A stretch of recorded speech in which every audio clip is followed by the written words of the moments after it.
Y continuamos en esta tarde de Esplanada, en esta jornada maratoniana que les estamos ofreciendo, y es que, como hacemos a lo largo de esta temporada y que nos gusta mucho, les vamos a recomendar una propuesta literaria. Hoy precisamente vamos a hablar sobre espías y sobre guerras, que ahora estamos muy acostumbrados a esto de las guerras, hasta hace un tiempo no, y para ello hemos invitado a Pere Cervantes, escritor. Muy buenas tardes, bienvenido.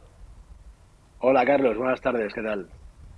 ¿Qué tal estás tú? Porque ¿quién te lo iba a decir que tu libro iba a tener tanto sentido cuando se iba a sacar a la venta? Que una guerra traería aún más de actualidad lo que ya podía ser actual. Porque es uno de esos libros que te atrapa, es antibelicista, trata sobre la guerra del Kosovo y, bueno, tú mismo lo viviste en primera persona. Tú estuviste allí como observador de paz, que es algo que ya nos entra la curiosidad de saber qué es esto. Pues sí, efectivamente estuve en Kosovo y en Bosnia 3 años de mi vida como observador de paz y es básicamente pues un funcionario de ONU que ayuda a los demás en situaciones pues difíciles, ¿no?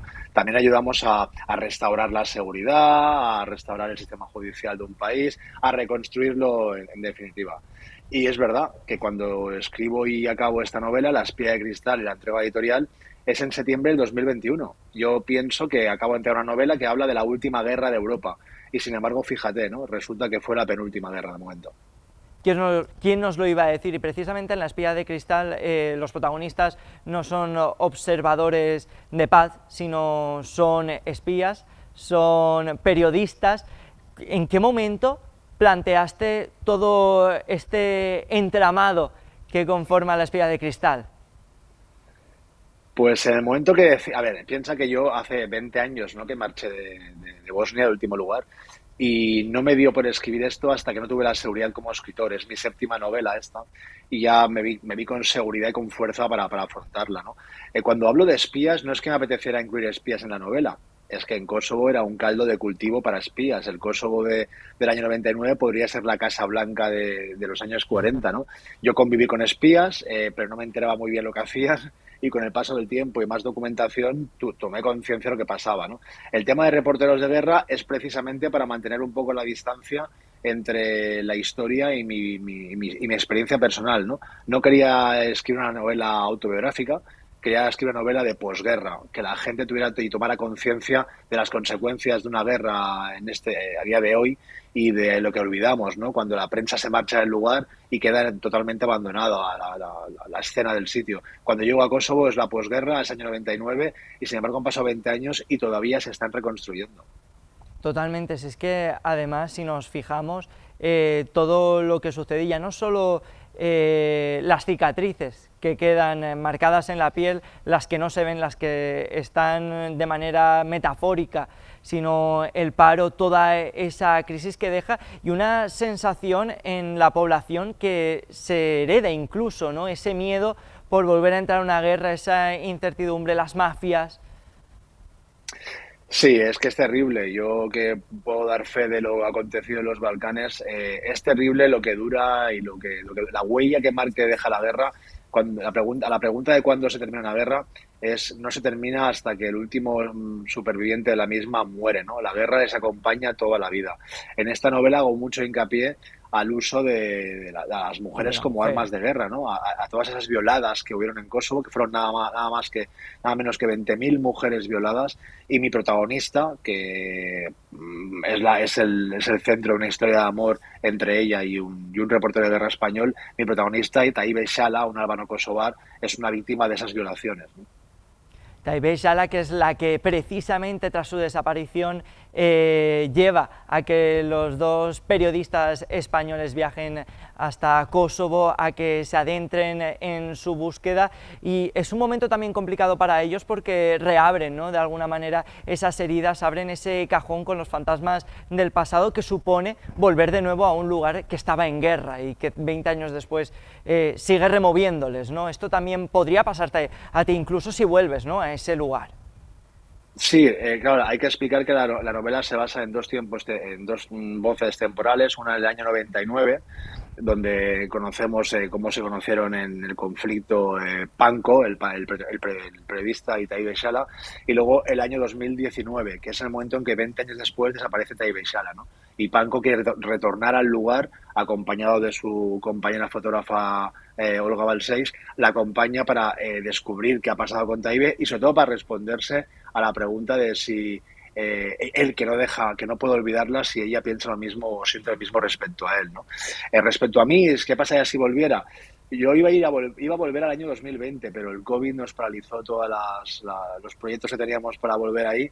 Y entonces me tuve que documentar con información que me dieron mis amigos que todavía viven ahí, ¿no? Amigos que hice tanto serbios como albano-kosovares y que me han mantenido pues más o menos al día. ¿Alguno de ellos ha podido leer la novela? ¿Se ha podido sentir identificado con todo esto que has tratado de transmitir a través de La espía de cristal? Pues estamos a la espera. La novela acaba de aparecer en España, publicada hace 10 días.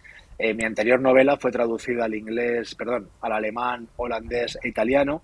Y yo sé que si esta novela termina siendo traducida también, pues al alemán, que hay muchos de ellos viven en Alemania, hay muchos de ellos entienden alemán o el italiano, pues seguramente les va a llegar, ¿no? O sea que a la espera queda. Hablábamos de toda la verdad que transmite este libro y precisamente decías Balseis, un apellido que no suena familiar, de una fotoperiodista, es Sandra.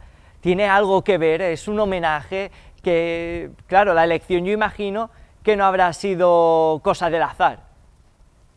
No, tiene que ver y no tiene que ver.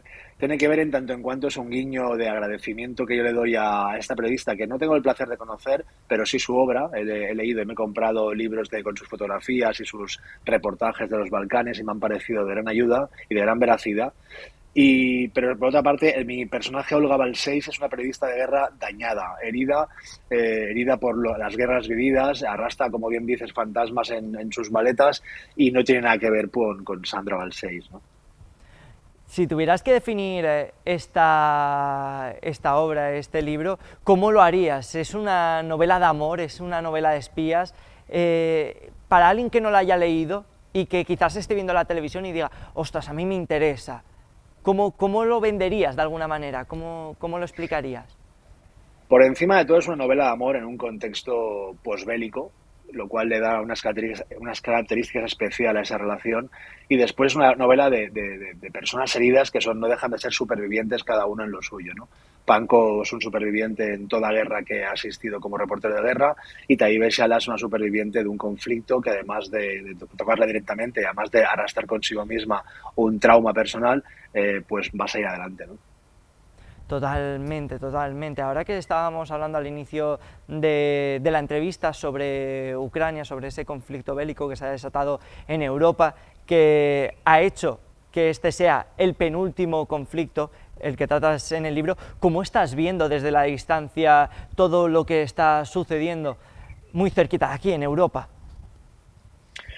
Pues lo primero con indignación, Carlos, con indignación y con rabia de ver cómo no aprendimos la lección en los Balcanes, de ver cómo de nuevo cada guerra es un fracaso de los políticos, ¿no? A pesar de las intenciones maquiavélicas de Putin, hay un fracaso previo. En Ucrania el conflicto empezó con el Donbass hace 8 años y no se detuvo ese conflicto y ese conflicto ha derivado en lo que tenemos actualmente, ¿no? En esta invasión que es una barbarie por parte de los rusos. Con lo cual, bueno, con indignación y con rabia, básicamente, pero aún siempre me queda algo de esperanza para pensar que vamos a ver si esta es de una vez la última guerra en Europa. Siempre decimos que la cultura es medicinal, la literatura también lo es. ¿Crees que con libros como el tuyo podemos ayudar a que la gente tome conciencia del daño que se hace a través de las guerras, como decíamos, no solo a través de las armas, sino de todo lo que conlleva un conflicto bélico? Esa es la intención, Carlos, esa es la intención, además no me olvido nunca de entretener y emocionar, ¿no? Intentar entretener y emocionar al lector, eso por encima de todo. Y lo segundo, en segundo lugar, si además de eso toman conciencia de qué hacemos en este tipo de conflictos, cómo damos la espalda o no a las noticias sobre estos conflictos y qué podemos hacer por ello, pues sería fabuloso, claro está. Claro está. Pues con esto nos vamos a quedar. Muchísimas gracias por estar esta tarde con nosotros, Pere. Te deseamos la mayor de las suertes y que sea todo un éxito y que abra los ojos a tantísima y tantísima gente y también que entretenga, porque decías, va a entretener. ¿Tú crees que lo va a hacer, verdad? Nosotros damos fe de ello, ¿eh? Hombre, espero que sí, que entretenga y que emocione también, que es una novela muy emotiva. Lo deben leer entonces los espectadores, porque nosotros siempre les tratamos de mostrar de manera objetiva el libro para que ellos lo decidan. ¿Por qué crees que lo deberían leer?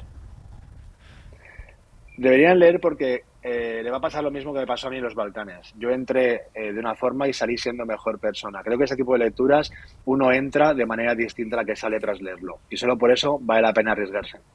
Pues con esto sí que sí nos vamos a quedar. Pérez Cervantes, muchísimas gracias. La Espía de Cristal ya lo tienen disponible en las librerías para que lo compren, para que lo lean y para que disfruten sobre todo de la literatura y de la lectura. Gracias, Pere. A vosotros por vuestro tiempo. Muchas gracias.